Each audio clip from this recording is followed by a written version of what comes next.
thank you everyone to coming with us on Saturday night with your treasure time, valuable time, to spend time to listen and share our consultant. My name is Sophia.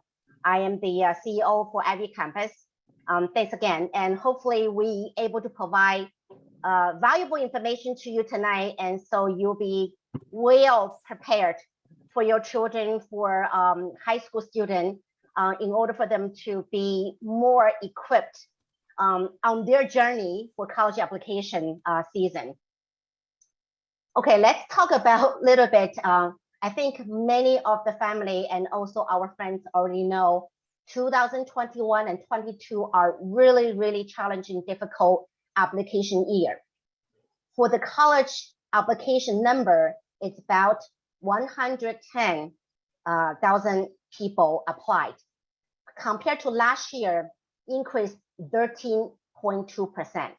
So applicant also applied 664万 applicants, increased 21.3%. Average every single person applied 5.62, handed their application to those potential colleges and universities. 2022 UC system, the new applicants increased 21万余人，创造了154来的新高哈。UCLA 的系统提交了149799份新生applicants. Okay, Dawn and John, I'm just going to use Chinese because a lot of the data just give it to me today, so just give me now. So I'm going to use Chinese to explain that number, how difficult and challenging this year. And total for transfer applicants is 24,903. For the UC system, totally only admitted 50,000 people. So applicant is really, really increased, and also the acceptance are kept in the same number, so make that very challenging. 那些哈佛学院呢，像那个哈佛大学呢，创造了新低，今年是 3.19%， 去年是 3.43%， 所以更加的挑战了哈。耶鲁的录取呢，录取率是今年 4.4 啊，去年是 4.62。MIT 录取率是 3.95， 去年是 4.03， 哥大今年整体录取为 3.73， 和去年几乎是持平的啊。So you can also take a look what we present number on the PPT. You can tell. Harvard, Yale, they maintain similar number of acceptance, but applicant increased so much. So that made it very challenging difficulty. Okay, some people ask me to speak English, so I will continue. Okay, so let's move to next slide, please. So for 2021 and 22, for the number behind what you see on the surface is applicant increased so much, and the offer is maintained the same or less. So it become really, really challenging and difficult. So what's important for us to get to know tonight's knowledge is the ED is super, super important, the ED. You can see UPenn ED has 7,795 applicants. They have 1,218 person obtained offer. So that's the new acceptance 51%. So you can see in the ED, 51% of the room seats already been taken. So ED is super, super important. So I know John later on will come on to talk about his strategy is really working on to make our applicant or the student he's coaching, make sure they have a most successful in the ED round. So you can see the rest for 47,000 people will be trying to competing with the rest 49% of the seats for UPenn. And so also UPenn on their website indicating among their applicants, 1/3 of people, they all participating or different kind of research or PBL program. So later on, I will be introduced. We also offering some PBL program, and also under the coach of consultant like Dawn, John, and Demi. They all also have their own resource to providing to the student their coaching and consulting to asking the student, even you're coming to our platform on the 11th grade, you still need to spend the time to go for some sort of research program or PBL program. So 80% of people admitted in UPenn, they all participated in the different level of volunteerism and also community impact activities. So those are super, super important because academic wise, all students right now, whoever apply for those top 20 schools, all very competitive. They all excellent students. You really need to, besides academic strong, superior performance, you also have to really pay attention activity you are participating in and join in have some sort of meaning to make you outstanding. And also the UC system become really, really difficult. And also the system right now towards of Asian like, Chinese, Korean, and Indian, towards not very beneficial to us. And also because the government is giving a lot of pressure for UC system to taking care of their own state participants and also applicants, and not very friendly to out-state applicants. Okay, next page. Okay, let's take a look. The college application consultant so far working with IvyCompass. Tonight we are featured 3 the best coach we are working with. Although the people we did not feature tonight also fantastic. Okay, we just invited 3 tonight as a sample to give us information from their point of view, how they providing their system and also the methodology and also the way of helping their students. But we're just gathering some of their 2021, 2022 of their scorecard. Okay, so among all the college consultant working with IvyCompass, that's what they did for the student they're coaching for. Harvard 2, MIT 1, Stanford 2, Yale 8, Columbia 4, Yale is 32, Princeton 3, UPenn 18, University of Chicago 4, Berkeley 6, Northwestern 2, Duke 6, Johns Hopkins 5, CMU 12, UCLA 4, NYU 43. And all those applicants, Ivy League school applicant acceptance offer are 74. That's out of all their student applicants are coaching 24%. Top 30 school, 221 offers. That's 65%. And top 50 school is 275 offers. That's 89%. And you can see the students they're coaching, obviously students are very good. And also I'm sure the right coach, the right guidance also make huge difference. And that's really important. Okay, next page. And next, I am going to introduce you for Demi. Demi is a PhD just about finished for University of Chicago.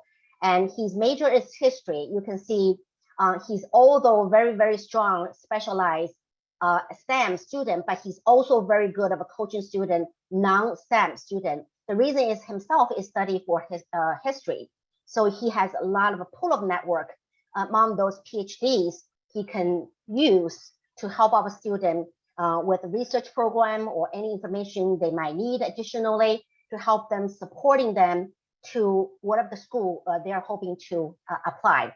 And also the reason Demi working on with a lot of STEM students is because he coached a lot of Asian students. He coached a lot of a Korean student. He coached a lot of Chinese students. Those students naturally we're just very strong, in our community. We're just super, super strong in those fields. So it's not about he's choosing whoever is strong applying to school. It's just about the student he able to recruit in and also willing to seeking his support and help are very strong in those fields. Okay, And his 2021-2022 scorecard is, you can see his students accepted by Caltech, MIT, Harvard, Stanford, UPenn, Yale, Cornell, Chicago, UC Berkeley, and UCLA.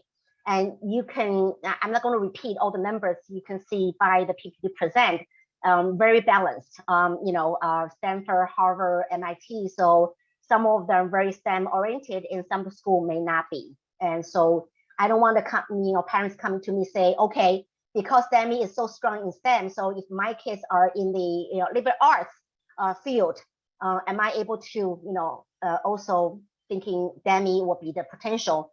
I think you can have a conversation with him.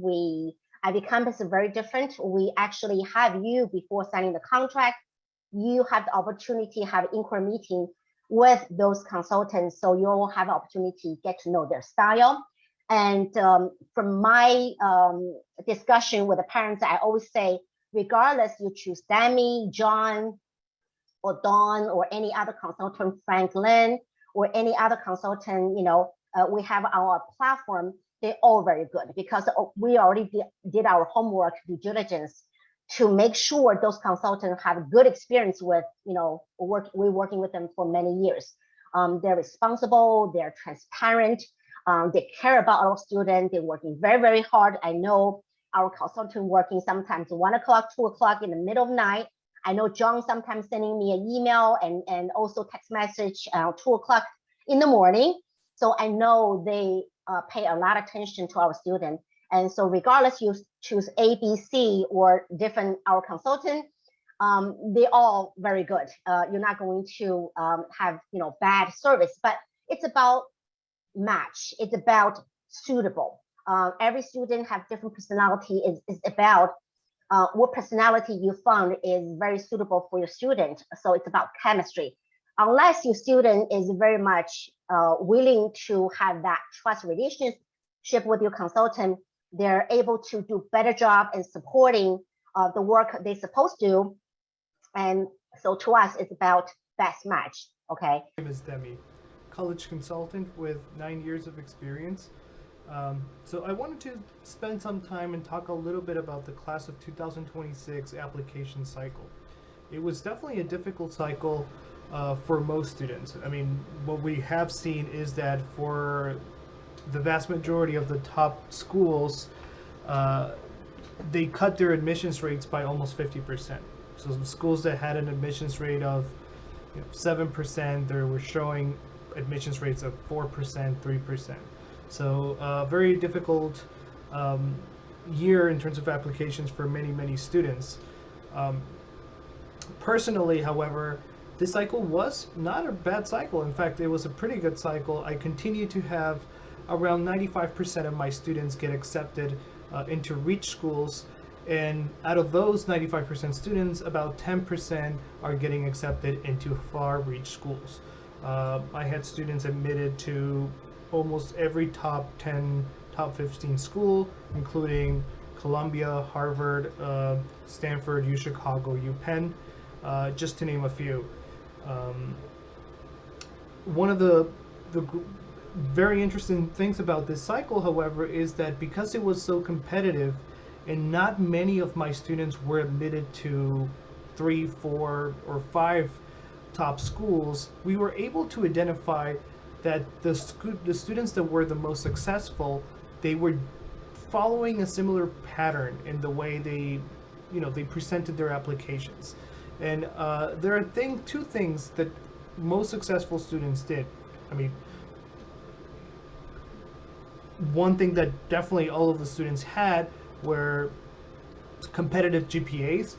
GPAs continue to be the single most important thing in their application cycle, so having a strong GPA is very important.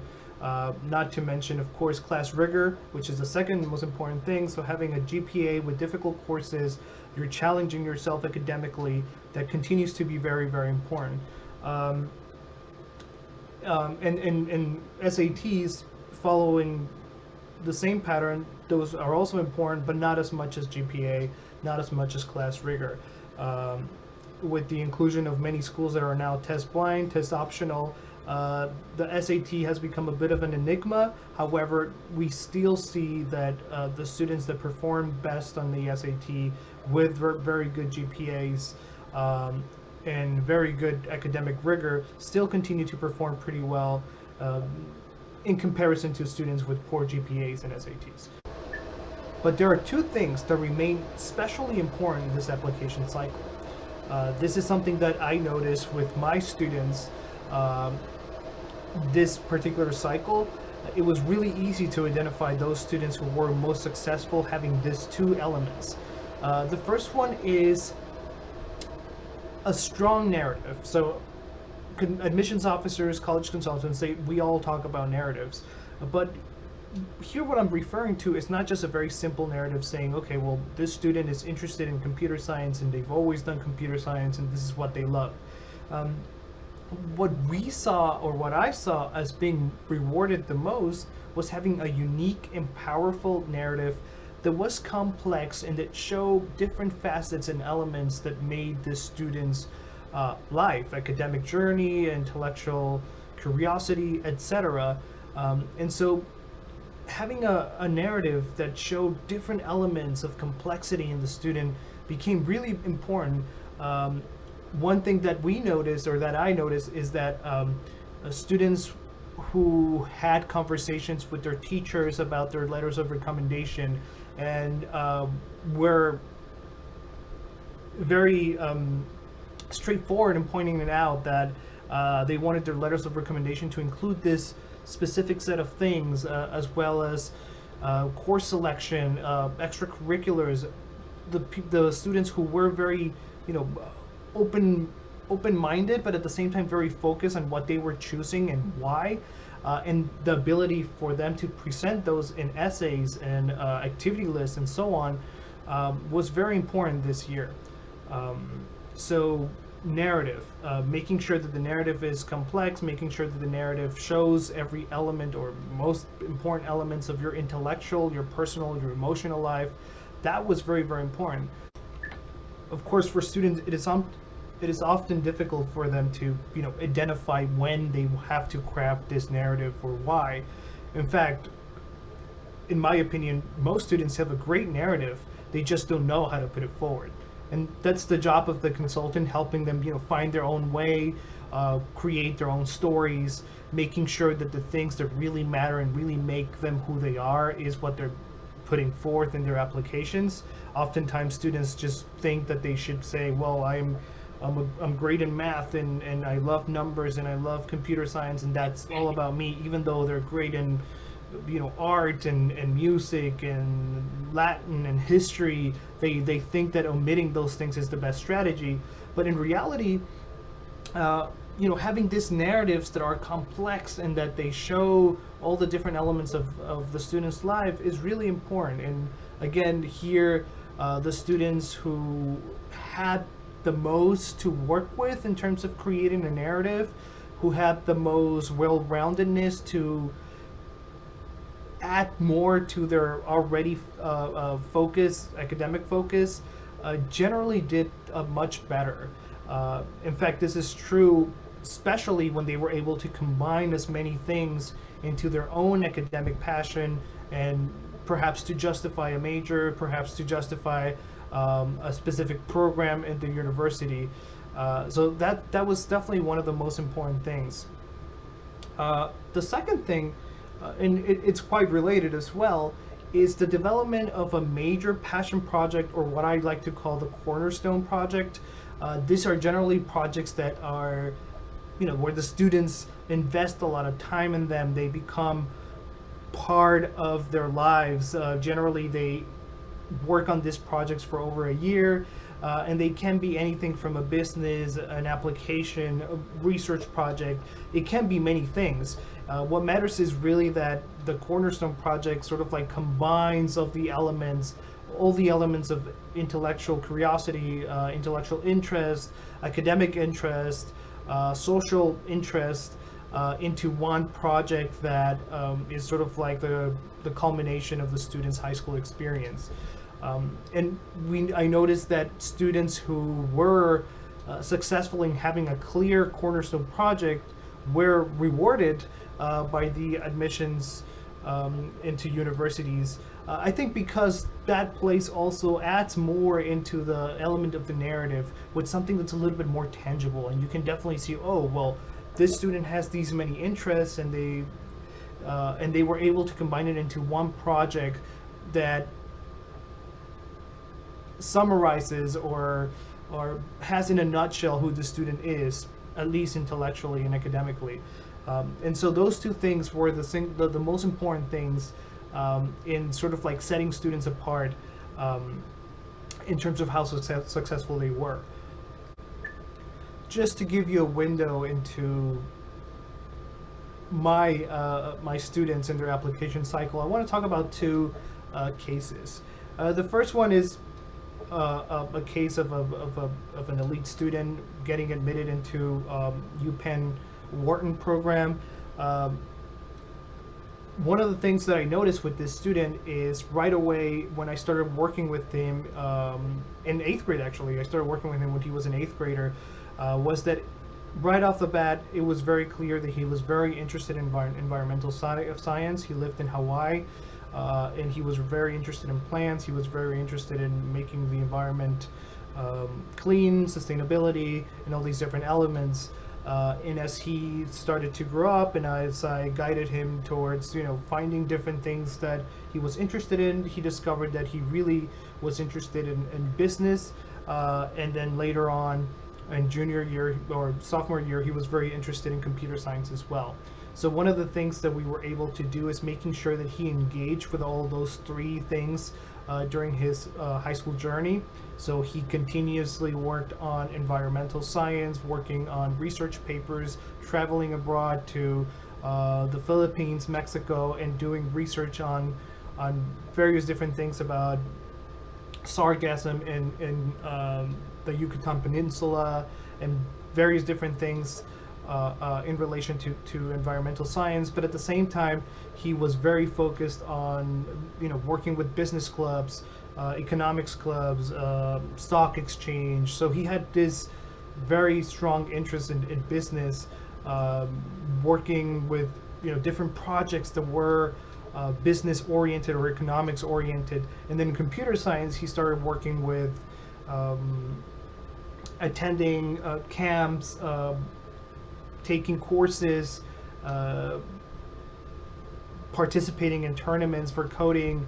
And so he developed these three core skills and academic interests that eventually became sort of like the heart of what his Cornerstone project would be.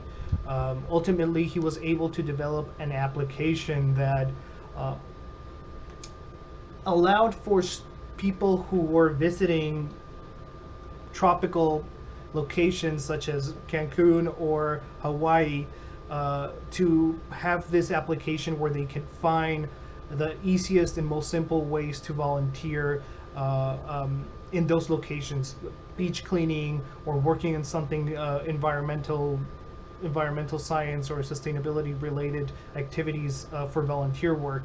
So he basically acted as a broker, or the app acts as a broker between tourists and the places where they are visiting, to have these different activities that are more action oriented. It's sort of like ecotourism, but with a mission to actually help clean or actually help the missions of sustainability. So it's a pretty good application that he was able to develop and work with a team of, I think, up to 7 people in developing this application, getting it up and running, pairing with different NGOs in different countries, in different cities, different islands. So it was a very difficult work, but he was able to combine all of his passions into this one project, and it was a very successful project. And he was able to sort of like put forth this application in combination with all the different things that he had for business, computer science, and environmental science, and create this very rich narrative of an academic journey that made perfect sense. Of course, there were more things into his application that made him even stronger. So beyond having the combination of these 3 fields, he was also very interested in Latin history, and showing a great passion for squash and tennis. So those things were very important in setting up what this student was, in adding complexity and adding different layers of interest that allowed him to set himself apart. So when he wrote his essays, he was able to not just say, well, I'm interested in business and I've done everything business oriented for Wharton. He was able to summon many activities, summon many different ways of applying business and sustainability and the importance of technology and the whole a project. All these different things allowed him to sound like a much more advanced and complex and dedicated student than your typical student who has a very unilateral type of narrative that doesn't have too much complexity, that it's too simple. And so that student was very successful, and I think one of the reasons why he was that successful at getting into top business schools as well as top programs was that he had such a complex narrative that was traceable for the last 4 years or even 5 years really in his academic journey and extracurricular journey and just life journey in general. The second student that I want to talk about is one that was not a very elite student. In fact, his numbers were really low compared to the previous students. For example, this student had a GPA below 3.5, SATs that were not submitted anywhere because they were very low. But one of the things that this student had is that he had an absolute passion for economics, but also with making an impact. And so the student wanted to study economics. In fact, I recommended to apply to different programs, but he said, you know what, I've done a lot of economics and I really want to apply to economics. So we had a little deal in which for some programs he would apply to economics and for some others he would apply to development studies or anthropology, where he could combine sort of like all his work that he had done with social impact, which is a lot. In fact, he was in the Philippines for many months working in a village where he was able to bring and install solar panels so that students could walk at night from school, because most students could not work during the day, could not study during the day because they worked during the day. And so they opened a school so that they could work during the night, and so that they created this solar panel lights or this solar powered lights that would illuminate the pathway for students to go to school. And then later he came back and installed more solar panels for different key buildings in the village. I think at this point almost every house in the village now has solar powered energy thanks to this student and his projects. And so he had that, and he also visited places in Africa where he worked, if I'm not mistaken, in Somalia, again installing solar panels and also working with a dentistry program.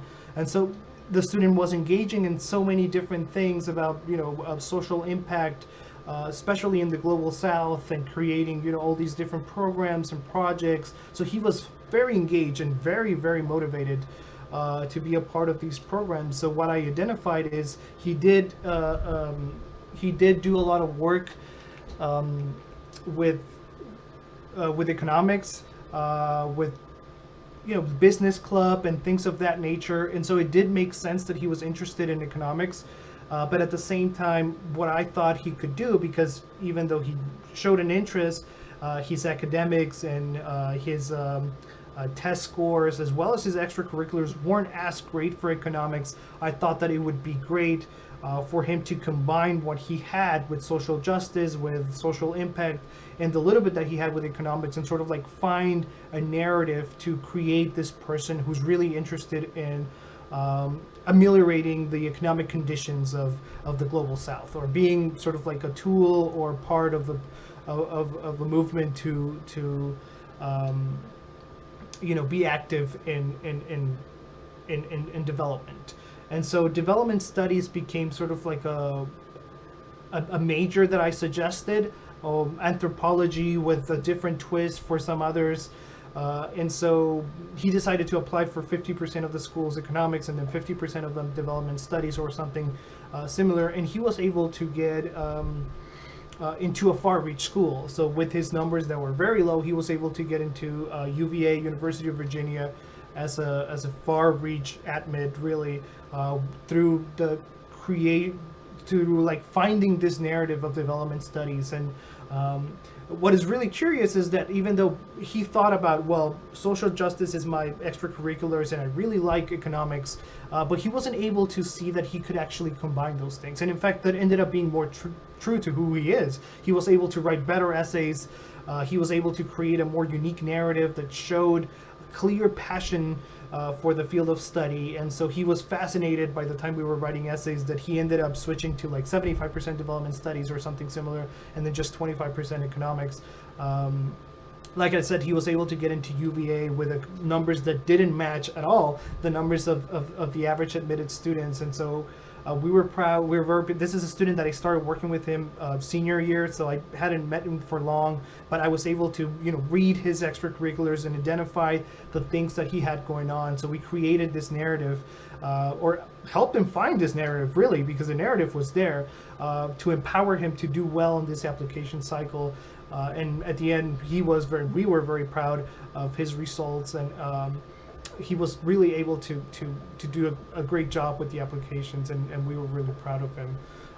So those just a couple of examples of the students that I work with and how these narratives and the creation of their Cornerstone Project. For example, the UVA student, his Cornerstone Project was in the solar panel projects in the Philippines. And so through these narrative and Cornerstone projects, I see that students continue to do really well, even during very difficult application cycles. In the future, what I foresee is that more and more students will have to engage with having complex and more unique narratives, as well as Cornerstone projects that are able to support those narratives as well. And so that's my take on the 2026 application cycle, or the class of 2026 application cycle. I hope that's helpful, and thank you very much. So let me introduce Don now. I know Don for the past 7 to 8 years. I've been working with him, and he helped me with a lot of Chinese mainline students. He working extremely well with the international schedule.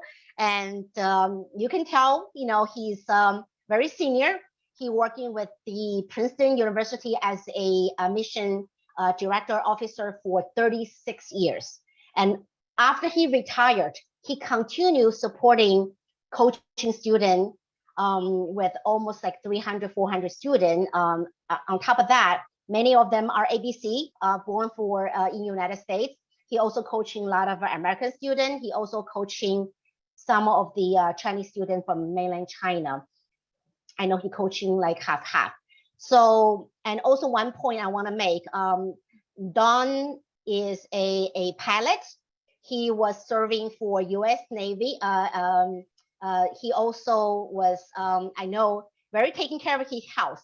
Although he's very senior, but I know he's very organized. He also very efficient. When I send him an email, he always responding, with, very quick time. He also sitting on the college board as a trustee. I know he's going to introduce some of the system he's using. You can tell he's also sending students to Princeton, UPenn, Yale, MIT, Emory. I also had 2 students under his coaching. Lady Melody went through a 7 years of dentist scholarship program, and they were very, very happy. And another student went to, I think, Rice, right? He has choice of going to Michigan or Rice. He chose maybe going to Rice. So now I'm giving the floor to Don. So Don, would you please shine your lights, please? Thank you. Anyway, thank you for coming out tonight. What I'm going to do is, Sophia gave my background. So I have an admissions background, I have an aid background. So I cover that in case any of you are interested in financial aid, either need aid or merit aid. But also I coached soccer at Princeton for a number of years. I started the women's program and I also coached the men. So my background is admissions, financial aid, and athletics. So at least I can cover most of those areas should your child have more than one interest in just admissions. What I like to do then is to show you how I do my counseling, and of most interest to you probably will be that it also would kind of take back the curtain on college admissions and kind of show you exactly what happens when an application arrives in an admissions office and what they go through in order to make their decision. A lot of people think it's just some big, crazy thing. You throw in your application, things come out. But it's actually a very organized system that is basically the same by small colleges, mid-range universities, large universities, whatever. So it's my system. It's also a way for you to know what goes on once your application arrives, and frankly, how to prepare at the same time for the best application. So with any luck at all, I'm going to hit share screen. And we double click on this. And Sophia, can you see the screen? Yes, we can. Yes, we can. So as background, there are two elements of the admissions decision: academic and what I call personal. Your application arrives in an admissions office, and they will have a system to give your child an academic rating. And they will have a system to give your child a personal rating. Okay. Colleges use different systems. For instance, 1 to 5, Harvard's 1 to 6, Dartmouth's 1 to 9, whatever. So they all have a range of numbers, and they apply first to academics and then to personal. The higher those two sets of numbers, the better the student has a chance of being admitted. And obviously, the higher numbers are needed for the more selective colleges. So let me go through that. So the system I use with my students, on the left, I hope this is large enough. 2 is a low rating and 8 is a high rating, in red on the left. In my admissions role, hypothetical student, we're looking at unweighted GPA, is the first column. We're looking at rank in class. We're looking at the level at which a student takes the 5 solid courses. We don't like to make our academic rating based on weighted average, because weighted averages are also high and all over the place, and high schools have different methods. So we actually weight by looking course content, how many AP courses, how many honors courses. So each school has a way to do that. There's your SAT in the next column, ACT composite, either one can be used. And then there used to be a College Board used to have subject tests. And now we use AP examinations, a number of exams, and the scores in place of subject tests to know how a student does specifically in those areas. And on the right, a boost would be any academic awards a student gets. National Language Exam, National Merit Semifinalist, AP Scholar with Distinction, whatever it has to be, whatever happens to be would be a boost as far as the academic rating. So as an example, hypothetical student, what does an academic 6 look like on a scale of 2 to 8? That would be a student with an A- average. The first column, unweighted, would be A-. No, let's say the school does not rank. And then very demanding would be, most likely would be something like 3 AP courses and 2 honors courses senior year, or the International Baccalaureate program, if that is what the student is taking. Student has roughly a 1450 SAT or 31 ACT. And at the end of junior year, because they won't see the senior year results, have taken 3 or 4 AP exams and received 4s or 5s. And let's say they are an AP Scholar with Distinction as far as an honor goes. Right? So picture that on a scale of 2 to 8, that is a good solid student at the 6th level. Now, the college goes next. Let me slip this down. And does what we call a personal rating. Here's the personal rating table. So pretend we're in an admissions office, we've done the academic rating, now we're going to do the personal rating. What do they look at for the personal side? The same 2 to 8 scale is on the left. They're going to look at the first column as non-academic, school-related activities. Government, newspaper, debate, theater, music, athletics, typical number of clubs and activities. The next column is talent, such things as music, art, theater, dance, creative writing, and athletics. So that's individual talent is in red. If that's very good, it has an additional weight in the admissions decision.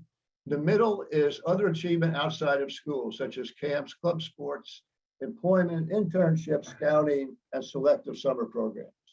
Next column is service to others, volunteer work, disadvantaged, elderly, hospital, veteran, special needs, things like that, environmental, helping environmental things.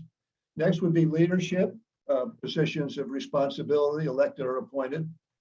And the final column is kind of a catch-all to try and figure out what type of person is it. What are these person's values?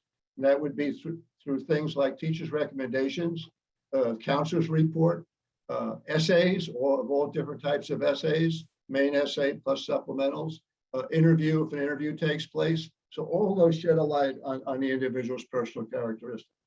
So now, more subjective than the academic rating, the admissions person now tries to give this student, looks at all these different columns and tries to give a student a personal rating. For example, if the student is a personal 4 in my system, they would have been involved in 2 or 3 school activities, kind of a typical thing to do. One of the activities may have gone on and won some honor, like Model UN, won a conference or whatever. The student plays in the school band and is a first chair cello player, and so the talent is above average. Summertime, they get busy with camps and internships and various things like that, even hold a job for a while. So that would be typical. Service to others, they put in 30 or 40 hours a year. The leadership position, let's say they're vice president of their class. And generally the teachers and the interview and all that come across at the excellent level. So I consider it a personal 4 to be a busy all around high school student, okay? To be above a 4, one has to do something, either be one of the outstanding all-around high school students or do something beyond the high school level. For example, be the county debate champion or be the all-state soccer player or be whatever. I have a girl now who's in a national debate tournament, and that would be probably at the 6 or 7 level, right? So a 4 is a busy, engaged high school student. A 5 is kind of a high school superstar. And above a personal 5, they've done something beyond the high school level. Okay, so now we have an academic 6 and a personal 4, and this is the way a college admissions office, with whatever numbering system they do, would come up with a student rating. Next would be, what do we do with this rating? Now, my system, I have a student named Andrew. We made him, as an example, an academic 6 and a personal 4. I put the 2 together. And in my system, or whatever college might use the same one, he is somewhere between, he's a 10 plus. The academics counts somewhat more than the personal. So the 6 plus 4 is 10, and we give it a 10 plus because the academics are a little higher. Now, this might surprise the listeners, but the more competitive the college is, the more important it is what the student does outside the classroom. The reason for that is their academics are so closely bunched with their GPA, their SAT, their honors, that oftentimes the final decision is based on what else they bring to the university in the way of all the things we've just talked about in a personal rating. Okay, so now we have a student who we'll call a student at 10. Now, this is where it departs a little bit on how I make this system apply to all colleges. In that red row across the top, the row with the red numbers, those are college ratings. I have colleges rated on the same scale as I rate students. So I have colleges rated 13, 12, 10, 11 on down. 14 is the highest college rating. Harvard, Yale, Princeton, Stanford, MIT, so on and so forth. So now if the student is a 10, that column, those schools in the 10 column are basically his match schools. In this case, in my system, a college rated 10 is George Washington. So this student who is a 6.4, his match school would be George Washington or whichever other schools I have rated 10, and that would be a good choice for him. If he applies to University of Texas, it's rated 11, so it'd be somewhat of a reach, somewhat difficult, and you see the percentages there. I hope you can see it on your screen. If he applies to Fordham, which is a 9, his chances go up. So what we have here is a way to evaluate a student on both academic and personal attributes, the same way a college does, to take that number and compare it to the selectivity level of the college by also having a set of college numbers. And then hopefully we arrange the college list for the student with the majority of the schools in the green core area. somewhat difficult, good choice, a solid chance. The reach schools would be out to the left. For this student, Boston College would be 2 numbers higher than his number, and Duke as a 13 would be 3 numbers higher. I often get students who are applying to colleges that will be some form of reach. I never say don't apply there. I just give them their chances and try and make sure they've got a good group of core colleges between the somewhat difficult, good choice, and solid chance. Now, over on the right-hand side, we've got your safety schools. In this case, for this student, it'd be Rutgers and James Madison. Those are good for a couple of reasons. One is in this day of COVID and optional testing, sometimes the safety schools end up being quite important because of the more difficulty and the lower admission ratings. And also for the case of merit scholarships, to the extent that the student's number is 2 or more higher than the college number, that would put them in the top 10 or 15% of the applicant pool, and that is where they get merit scholarships. So if I have a family interested in merit scholarships, I also spread that list down and have them add some schools to the right. Okay? So this is basically an explanation of how admissions officers work with a personal rating, an academic rating. They put them together, and whatever their level of selectivity is, those students have to have ratings that would match or be better in order to be admitted. Okay, so I just want to cover that. Now, this is the basic system I use, and one of the things we're asked to talk about is why is life different now under COVID? So let me bring that up. This basic system can be adjusted based on whatever the present situation is. 2 ways I change it would be in-state, out-of-state for public institutions. Generally, it would be harder to get in for an out-of-state student than an in-state, so I would adjust my rating system based on that. I would raise the college rating for the non-residents. If it's, on the other hand, if a student applies early decision, those admit rates are higher, and I would raise the student's rating based on that. Well, another one I want to bring up is the importance of college major on entering. I talk to my students a lot about what I call application major. What will you put on your application that gives you the best chance to be admitted, right? When I deal with a lot of Chinese students, for the most part, they tend to be STEM students. If they're going to be applying for engineering school, computer science, the sciences, that is the hardest subgroup of the applicant pool at virtually any college. So in that case, if the college are rated, let's say Boston, University of Texas is an 11 and they apply engineering school, I would probably consider that to be a 12, okay? So the application major is based on what you do and what you do well and what you study, but you don't necessarily want to put on the application the most difficult major that makes it the hardest to get in. Our first job is to get you admitted, and then you don't actually pick your major until sophomore year. So if any of your students can work early or have a skill in addition, let's say they want to be a chemistry major. Okay. On the other hand, to come up with a wide variety of activities and accomplishments, and then on your application, say, I'm going to decide to be undeclared. I'm not going to commit a major, so now I'm competing against all the students. And I'm interested in chemistry, I'm interested in history, I'm interested in creative writing, and I've done whatever happens to be. In this case, that student is now competing against all the students at the university. And the chance of being admitted are higher. And then when they get to school and they take basic core curriculum, whatever, by the time they get to be a sophomore, if they still want to be a chemistry major, they've got plenty of time to go ahead and do it. On the other hand, they may change their mind and major in something else, okay? So I have a lot of discussion with my families about, do you want to pick a STEM major as your entering application major and face somewhat difficult competition? Or do you want to say something else in the way of undeclared, history, psychology, something else, get in the institution and then pick your STEM major as a sophomore? So anyway, I think that's an important to mention. Now, I don't think I have too much more here. Let me just look here. Oh yeah, on the issue of COVID and why it's more difficult. One was the numbers that Sophia showed you, which would be the applications are up, admit rates are down. So that's number one. Number two, COVID has resulted in test optional. With test optional, students are applying mainly with their transcript, possibly their AP scores and whatever. So it's more difficult for colleges to make decisions. So the decisions are somewhat more random because there's not as much hard data to go on without the SAT. But if your student takes the SAT and has a good score, definitely send it, because the statistics show that students who send their SATs tend to have a higher admit rate than those who don't, okay? And now the other factor that makes admissions more difficult is that COVID has allowed most of the selective college to expand what I call the diversity group.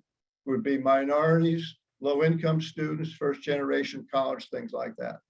So in a typical case before COVID, you admitted the whole first layer or two of your students. You'd pick your special cases and so on and so forth. Now what's happening with these colleges is they're taking the very best students, okay? And before they admit that next best, still very good, could do the work they love to have, they're admitting more and more students from the diversity group, because the lack of the SAT allows them to look at different qualities of those students. And now they're admitting more numbers of those students, which is putting a squeeze on that next group below the very best. So I've got a lot of students that aren't complete superstars, and they're facing a numbers crunch based on the additional spots taken by the diversity group due to the COVID and the lack of SATs in many cases. Okay. I think we're going on for a while here. I'm going to do one more thing. Let me stop share. Sophia, how am I doing on time? Got 5 more minutes, maybe 3 more minutes? Yes, go ahead. Yes, please.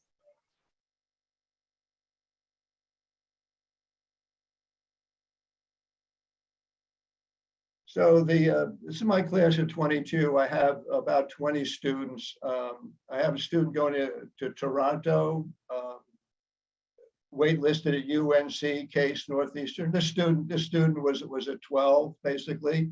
Got in a few 12s and got waitlisted on 12s. I found that things were a little more difficult than Demi said. I think for my match students, I'd say a number of them, most of them got in their match schools, but I saw more wait lists than usual, all right? And as far as reach schools, out of my 20, I'd say only maybe 6 or 7 got in reach schools.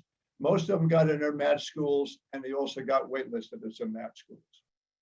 Okay, the next one here's a guy going to Penn, ED at Penn, which would give a boost there. Now, how I helped here was he was a swimmer, and I asked him to self-recruit himself at Caltech. So he communicated with the coach, had to make an unofficial visit to Caltech. The coach liked him, the swimmers liked him, and he got a little extra boost there for athletic recruit, and he got in Caltech as well. Here's one I actually think that Sophia mentioned. A girl got into Pitt Honors Guaranteed Pre-dental program, which she wanted to do, and that's the track she wanted to be on. I don't normally recommend these very early lock yourself into medical and dental programs, but in this case, this girl was very sure she wanted to do that, and that's what she's doing. Here's a guy going to UCLA, a good all-around student, also got in USC, Rutgers Honors College, so on and so forth, got waitlisted at similar schools. Student got in Babson, which is a business school in Boston, ED. A local girl here in Princeton got in Princeton, MIT, Georgia Tech, so on and so forth. So by the way, on that scale I showed you, she was an 8.5+, okay? So you put the 8 and the 5+ together and she's kind of a 13, 14. And so she does match up with Princeton. But it does show you how good, at least on my numbering system, the student has to be in order to get into this level school. They've got at least an academic 7 or 8, the top 2 categories on that chart I showed you, but also they have to do very strong things, usually beyond the high school level in order to be considered. Okay, so it's a balance between academics and personal, and doing both at a very high level makes these schools so hard to get into. Here's one of the students going to Rice, also got in some other schools, one going to Rutgers, a girl going to UCal Berkeley, got in different schools, particularly with honors colleges along the lines. And has some other school. Here's George. These are other non-Chinese: George Washington, Georgetown Foreign Service, UT Austin, Georgia Tech, Bucknell, and a couple of UVA. Okay, so that's an example of some of the students from this last year. Okay, So Sophia, it's getting late. I'm going to stop there. If we have some questions later, I will stick around, but I think maybe it's John's turn to get going. Okay. Okay. I'm going to ask Ellison, shall we answer 2 questions out of the chat box? I see some of the question. John, how you doing? Can you wait to answer 2 questions, or you would like to have presentation first and leave the question towards the end? No rush for me. You guys, whatever works for you guys is okay. Thank you, John. Sorry, you have to wait a little bit late. Then I'm going to let 2 questions in the chat group. I think I saw some things asking about Princeton, so I'm going to let John asking for that. Okay. There's a question from Hida. Okay, I'm not too sure it's a man or woman, but I'm going to ask. I have a question for Dawn. Is graduate alumni legacy counted the same as legacy for Princeton? And does early admission has a better chance there too? Thanks. Okay, so legacy would be the mom or dad, usually graduating from undergraduate school, but sometimes it would be graduate school as well. That is diminishing almost by the hour as far as its importance goes. If you go back 10 or 15 years, I'd say it was a noticeable, significant boost. And now I would say, as they say, it's like a thumb on a scale. It still exists, it still can help a little bit, but it's nowhere near as the important factor that it was years ago, okay? In fact, Amherst, the College of Massachusetts, just announced that they're not going to do legacy at all. So there's even some schools that are eliminated entirely. And then what was the other part of that question, Sophia? The other part of the question asking. Oh, I've got it. It was early action. Okay. Right. When I mentioned a boost in admissions chances, it was for early decision. Early decision means if you're admitted, you're obligated to attend. That way they know they're getting you. They can count for you as a freshman. So you do get about a 10 or 15% increase in your chance. Early action means you apply early, you can be admitted, but you're not committed to attend. You can apply to other schools, make up your mind come May 1st in your senior year. You do not get an admissions boost for early action. Early decision, yes. Early action, no. Okay. There's another question. I think it's complicated. Asking for, is SAT 1,550 is good enough for top colleges? 1550 is a good score. Yeah, I would send that 1550. Generally, what they look at 1500 to 1540, they say, okay, very, very good student. 1550 and above, they kind of think is a little extra special. Okay, but anything in the 1500s is solid. It's that 7 and 8 academic grade on my scale. So certainly, if a student is in that area, I would send the SAT. By the way, on whether to send or not, you can go on the college website and you can see what the median is for the SAT score. Actually, the College Board has that information. And if the SAT is below the midpoint of the average SAT, I would probably not send it. If it's average or above, I would send it. So that's a good way. And you may send it to some colleges and not send it to others. So if you want to be very careful about it, you'd have to go through this college by college and decide which one to send, which one's not to send. Thank you. Okay, Don, are you okay to stick around in case there's some other question come to your way? Is that okay? That's I know fine. it's late. Okay. Thank you, I appreciate it. Okay, Ellison, let's go to John, please. Let's quickly introduce John. John is also one of the very much liked by our potential family, and he was the admission director for Cornell Arts and Science College. He also working for Lehigh University as a senior associate director for admissions. And you can see John is very heavily working with the student to help them trying to be more successful in EDs. And John's team last year, 2021 and 22 application scorecard is totally over 171. And John for top 20 schools, 63 offering. And also for top 50 school is 96. Average every single student is 5 offered. So for John's, I think he shared that information before. 22 student ED, 18 got into their dream school. The other 2, John said, is because they did not do what John's asking for to do. If they didn't do the work, they don't got, to deserve to go into what they're supposed to go into. So John's student going to MIT, Harvard, Yale, Cornell, Columbia, UPenn, Johns Hopkins, Duke, CMU, Rice, NYU, Georgetown, and Tufts. So John, let me give the floor to you. So you'll have a lot of information to share, I'm sure. Thank you. All right, thank you so much. Give me 1 second here just to share my screen.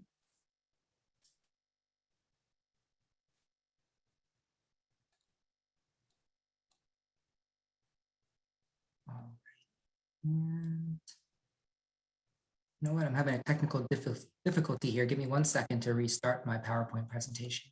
No problem. No problem. Any question you have while John is trying to refresh his PowerPoint, any question you have, continue for Dawn, also along the way for John's presentation. Welcome to put on the chat box. You're also able to raise hand. I will be able to call in some of the parents to have a conversation, direct dialogue with John at the end of his presentation. Thank you, John. All right, great, thank you. Well, thank you so much, Sophia and Don. Thank you for the in-depth analytical review of the college admissions process. That is very high quality content and certainly consistent with my experience managing an Ivy League admissions office at Cornell.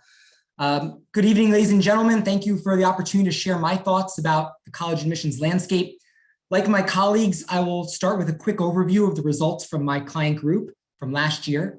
But I just want to pause for a moment to recognize the elephant in the room, that is the unverifiable nature of these statistics in this industry.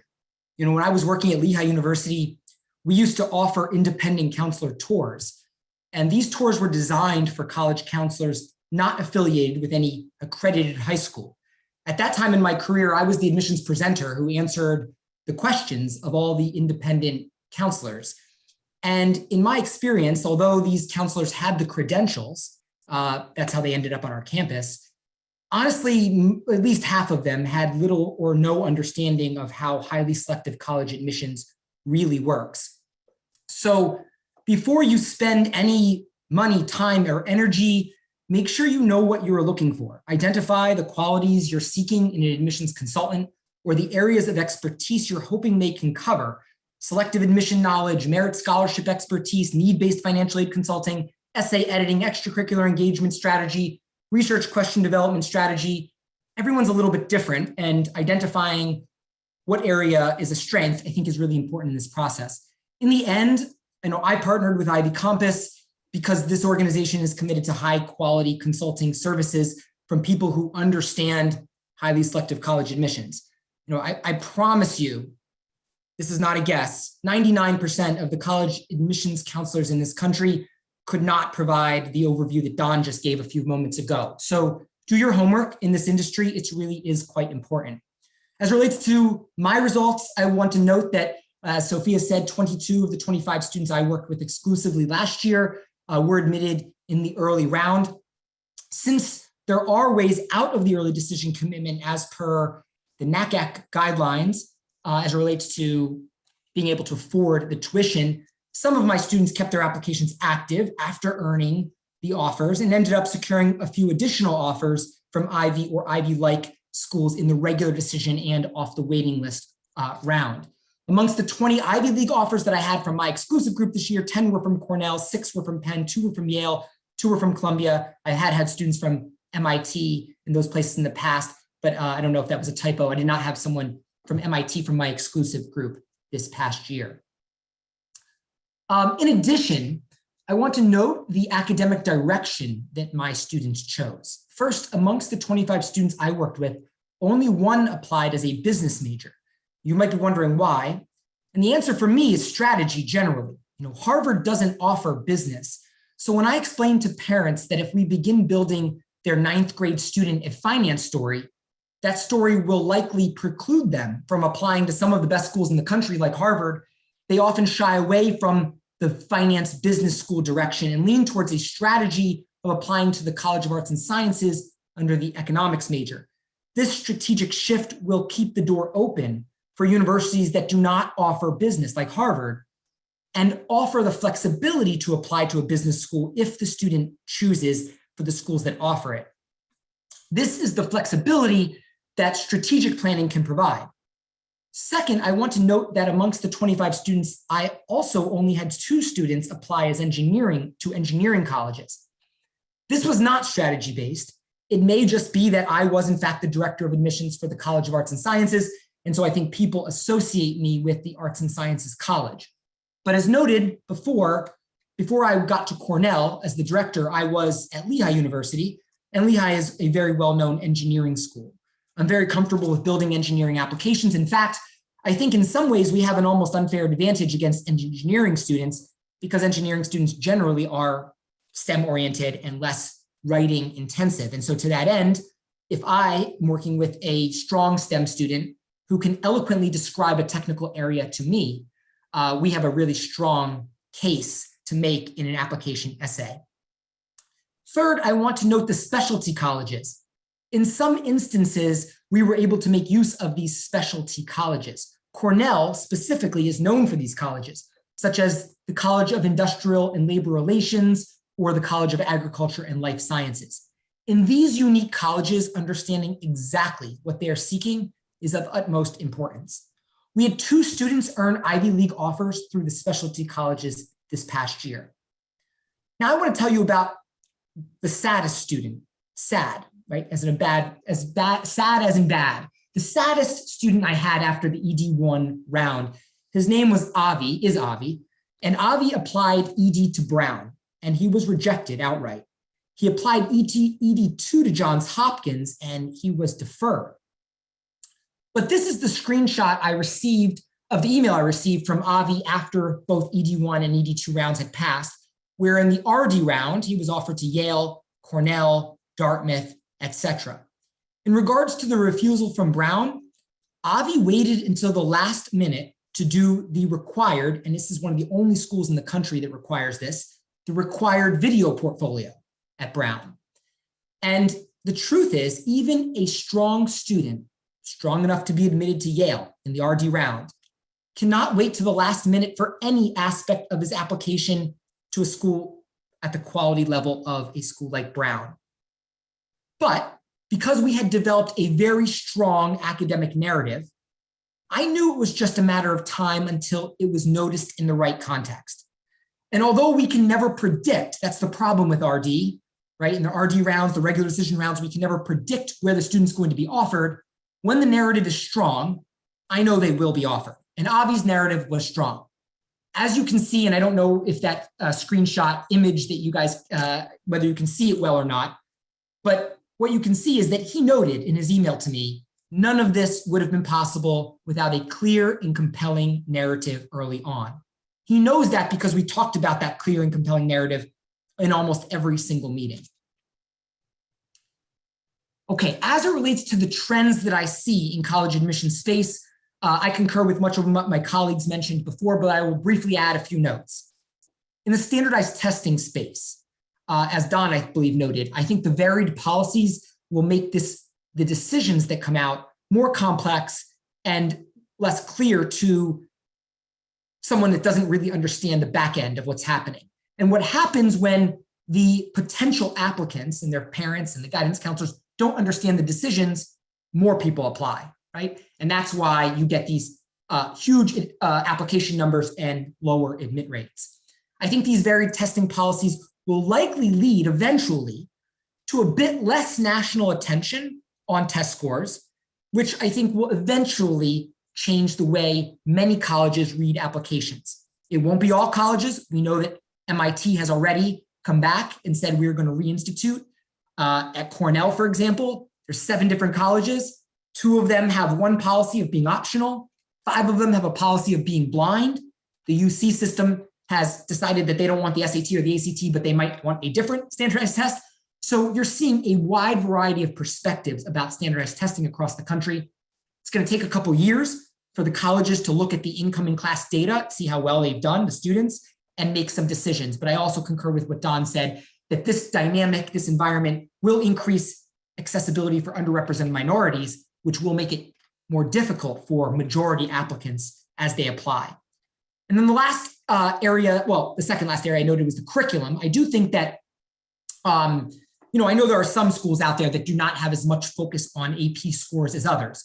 But I will tell you in my experience, the ones that do rely on AP exam scores often rely rather heavily on them. And in this environment where you're getting less objective data points like standardized tests, I think it's easy to make the assumption that you're going to see admissions officers lean into the remaining objective data points like AP exam scores. And so I think we'll see AP exam scores continue to play an important role, and in some instances, possibly play a more important role.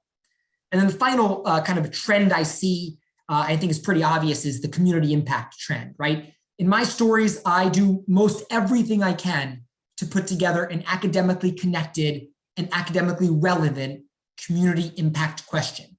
That question often serves as the fulcrum for my engineering friends out there of the application narrative, right? So community impact within the context of the world we live in today is important, and the ability to take your area of academia and connect that through community engagement is a skill that is not easy to do. And if you can do it and do it well, it is often noticed in the review process.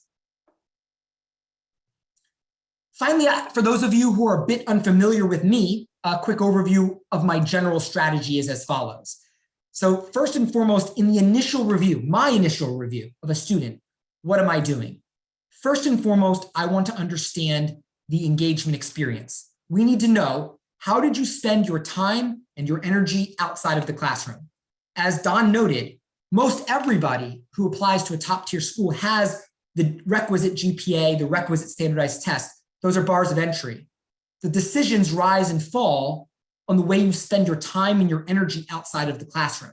So the initial review that I do, especially for students who are a little older, a 10th grader or 11th grader who had time, we're going to look at how you spent your time and your energy. The next thing I'm going to do is categorize that, right? So I need to understand, within the context of the way you spent your time and your energy, how does that fit within the context of the colleges? Is this a business-oriented experience, an arts and sciences-oriented experience, an engineering-oriented experience? And then underneath the colleges, I need to understand what prospective majors it could support. So if I'm involved in a debate club, well, that might fall under the College of Arts and Sciences. Of course, everyone will value debate, but you could argue College of Arts and Sciences. And now, what prospective majors might debate support? Well, debate, of course, is a very flexible engagement experience that would support a lot of different majors. But the point here is that we review engagement experience to understand how you spent your time and your energy, and then we categorize it so we can understand how does that fit within the context of the college and the possible prospective major. And then I develop what I refer to as an application portfolio. And that application portfolio is a guide for the student, for the recommenders, for the editors, for myself, to understand how did the students spend their time and their energy? How does that fit within the context of the schools that they're thinking about? And now I can provide an overall understanding to anyone working on this application about what messaging we're trying to send to the reader. Once we get past the initial review, we're in evidence building, right? At this stage, we're asking ourselves, within the context of the direction the student wants to go, what are we missing? What evidence of engagement are we missing? And there are definitely engagement categories, right? So if you were super involved in your high school, involved in 10 clubs in your high school, that would be, I wouldn't say good, interesting, right? 10 clubs would be a lot. But if you were not involved in anything outside of school, that would be problematic. The readers want to understand how you make the mental leaps between your engagement experiences.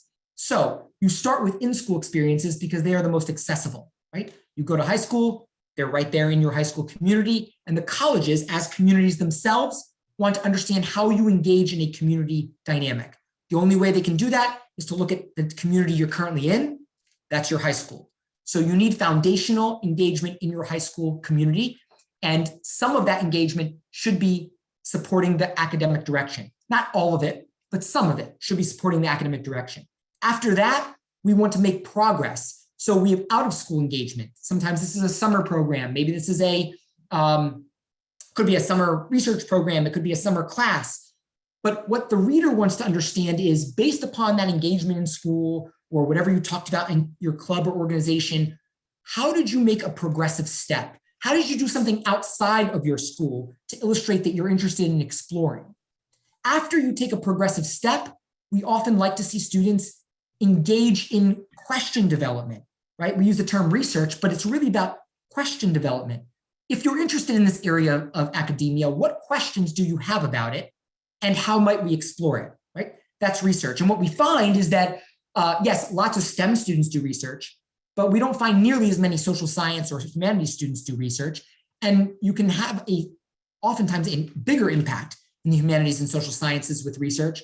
And the STEM space, research with the right question, a question that pulls in your prior experiences and foreshadows what you say you're going to do in the future, is fundamentally important to illustrating your academic prowess. And then the final piece I like as it relates to evidence building is what I refer to as informed advocacy, right? If you have researched a question, you've illustrated you're motivated to explore. But if you develop a finding and no one else knows about it, then it's not that valuable, right? So the readers want to understand, once you develop questions and develop findings, what do you do about it, right? And that's illustrating how you bring your findings back to a community and create valuable contribution. Of course, all of those pieces are important, but the most important part is the execution, right? So in the application itself, I believe that you need to illustrate clearly to the reader the connective tissue amongst your engagement experiences. Provide the reader an understanding of the mental leaps that led to the engagement decisions. And then finally, I believe in depth and specificity in your application for admission. Oftentimes, school applications that I work on are built like graduate school applications, because I do believe that colleges, although they want well-rounded students, yes, all colleges, everybody wants well-rounded people around them.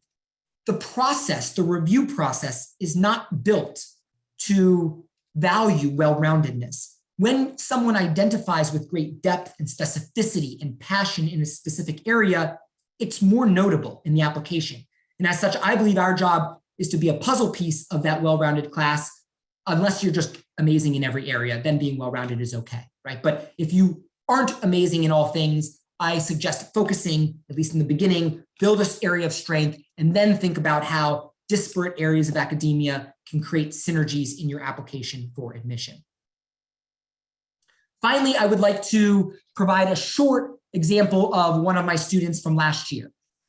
This student, her name was Jennifer. Jennifer had a 1490 standardized test score. She had 10 AP courses. She did apply to the University of Pennsylvania. I feel like I think both of the prior presenters noted UPenn. She applied to Penn. She applied to the College of Arts and Sciences at Penn. As I noted before, much of my strategy as relates to students who might be interested in business is building an econ story that works for arts and sciences and for a business school. And then the focus area. So, I never look at a prospective major as the end, right? There's always going to be a subtopic area within the context of that prospective major. In this space of economics, for this young lady, it was public economics. And as you can see in regards to the engagement categories and how this young lady spent her time and energy, the first was your in-school clubs and organizations. She was the founder of a club that she started called Community Economics. Community economics was something that her and I discussed and developed together. And we focused on thinking about how could we create a connection between people in her high school interested in economics and people in her community who are thinking about how scarce resources in a community impact the quality of life in that community. So community economics was about bringing people in from the community to talk about how scarce resources are distributed in that specific community. That's a super valuable club. And even if she didn't found it, if we could have created value within the context of a club like that, right? Not all clubs are created equal, right? And so that one is super valuable. And then she was also Model UN Vice President. Again, I think that supports some level of policy-oriented type narrative. And so that was the main in-school organization. She was a part of, I think, 2 other ones, but they were not, in my opinion, fundamental to the story that I was building. The summer experiences the student had, she had done experiences at both Georgetown and American University. When I say experiences, I still remember when she reached out, she wanted to do an internship in the departments at both of those places. She reached out to all the faculty members and nobody wanted her as an intern. So she was really quite disappointed. And I said to her, we don't need an internship, right? An internship means that those people think they have work to do, right? That they have to manage you and they have to provide you some structure. What if you just developed kind of an investigative journalism series whereby we develop a question and you just ask a few different people in that department at 2 different schools? That's what she did. And we decided on something really easy. Let's ask the people in the economics department to define scarce resource. See what they say. And what we found was we got a lot of different answers from, it's kind of interesting to find people from the same school studying the same subject, right? Having a different response for something that in theory you could look up as a definition. And so we used that as part of her story. And I think it played incredibly well in her application. She also decided to do a summer program. I had suggested a economic summer program that was not this one. She, after reviewing the one that I had suggested, came back and said, this whole public econ thing is interesting. I'm kind of interested in how it impacts like health within the community. So she found this health economics program, asked me to review it. I took a look at it. I said, I see how we can fit this into the story. And she did that program. It worked beautifully in our storyline. She did have an internship that was in summer after 9th grade. It was a state representative's office. She was a legislative intern. She got almost no value out of it because she was doing the typical internship experience, which is, copying things. And so we went back to that internship 2 years later and asked to do the same thing. Investigative journalism took 30 minutes. She interviewed somebody, got some content, brought that into our story. This young lady did do 2 research projects, one after 10th, one after 11th. And we piggybacked off another student who had come up with these ideas. Another student I was working on had decided they were doing research on the economics of affordable housing and the economics of public transportation. And I took those ideas and used them for this young lady because it worked within the context of what we were doing. She also did that same research with different mentors, and we worked that into our public economic story. And then finally, using again a prior idea, we wanted to engage in informed advocacy. And so we were able to use the affordable housing research to engage in informed advocacy by identifying the low-income housing project issue in her community, using the research findings to advocate for moving forward with that project based upon the long-term benefits of a low-income housing project on a community of that size. And then the final thing she did was academically relevant volunteerism. And this young lady was also a Girl Scout. She had done volunteerism in a lot of different places, but one of those places was at a homeless shelter. And so I was able to use that volunteerism as an experience that supported an interest in public economics. At the end of all of that, right, we built all those experiences, we discussed them.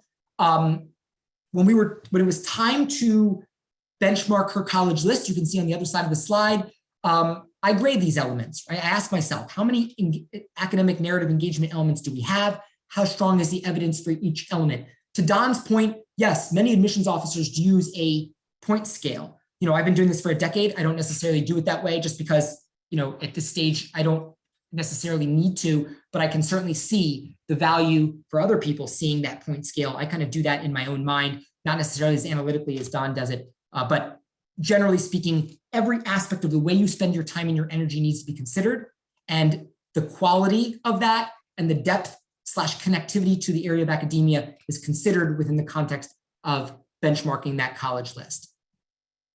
Ladies and gentlemen, I thank you for your time and attention. I look forward to answering your questions as part of the presenter panel. Thank you.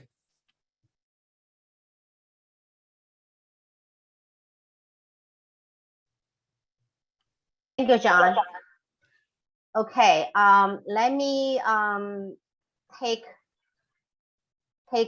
one or two questions from the chat. There's one parent asking, Linda is asking, would you please explain from UPenn, the public economic or economic, what's the difference? Sure. In regards to,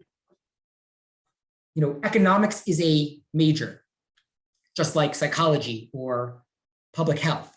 But underneath the context of that major, we want to get more specific so that we're not competing with every single person who puts down economics or every single person who puts down psychology. So if you apply psychology, you might be interested in social psychology. If you're interested in public health, you might be interested in epidemiology. If you're interested in economics, you might be interested specifically in public economics. how communities make decisions about public funds. So you're not going to see public economics as a prospective major. That's the lens that I will use to build the story underneath the prospective major of economics. I hope that answered the question. It might be a little complex, but. One of the questions from Lee to John. My daughter wants to apply to Wharton Business School for UPenn, but not many other school has business major. So what major should she claim for non-business schools? It's a great question. And the answer is, in my opinion, is public economics, right? But the thing you have to understand is this. If you apply to an economics major in the College of Arts and Sciences, the first thing that reader is going to do is ask themselves, did this student apply to the right college? Is this really a business student? Or is this an arts and sciences student? And most students who apply arts and sciences economics are really business students that either heard it was easier to get in arts and sciences economics or didn't understand the difference between the two. So I would tell you that the answer is economics, but you have to be very intentional in making sure that's an arts and sciences economic story that will work at an arts and sciences college. Because if you start talking about money and finance, generally speaking, stocks and investments, like that's not going to work. Okay, good question. Okay, another question from Lydian Tai. What is the most important part of the application that admission officer is looking for? Is that to me or is that to Don? To you for now, and then Well, I would say, in college admissions, my old boss used to say over and over and over, if it looks like a duck and walks like a duck and sounds like a duck, it's a duck. Because reading an application for admission is contextual. There is no, of course, there are specific things, like if you have bad grades, you're out. If you have a bad SAT score, you're out, right? There are things that keep you out with just one thing, but there is no one thing that gets you in, right? It's contextual. So you need to have all of those pieces in order to apply to a top tier school. Now, of course, you could apply to a mid-level school with just good grades and get in, right? But you need all of it. Certainly there are some things that could fall off. You could say, well, maybe I was a little light in summer program, or maybe I was a little light in competition, or maybe I was a little light in research, but you couldn't be light in all of those areas. Okay, thank you, John.